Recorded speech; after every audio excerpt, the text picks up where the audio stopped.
દ્વારકાધીશ ક્યારે કોઈના અવગુણ જોતો નથી, એ ગુણનું દર્શન જ કરે છે.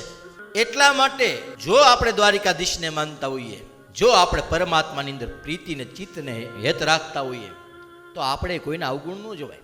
અવગુણ જોવા જાઓ ને તો દુનિયામાં એક માણસ એવો નહીં મળે જેનામાં નહીં હોય. આ દુનિયામાં એક પણ માણસ એવો નહીં હોય જેનામાં સદગુણ નહીં હોય. અવગુણ પણ બધાની અંદર છે, સદગુણ પણ બધાની અંદર છે.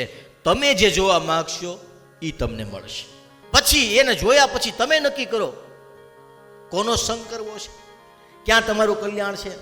બાકી જેને, એટલા માટે સ્પષ્ટ યાદ રાખો, જેને સુધરવું નહોતું એ અયોધ્યામાં નહોતા સુધર્યા. રામ રહેતા હતા, આખી અયોધ્યામાં એક માણસ એવો નહોતો જેના સંગથી માણસ બગડે. પણ મંથરા આખી જિંદગી નો સુધરી તે નો સુધરી. નો સુધરવાના જેને વ્રત લીધા હોય થોડા સુધરે. ફરી જાઓ લંકા. પણ એક હતો વિભીષણ, એ નહોતો બગડ્યો. જેને નથી બગડવું એવું વ્રત લીધું એ દુનિયામાં કોઈ દી બગડતા નથી.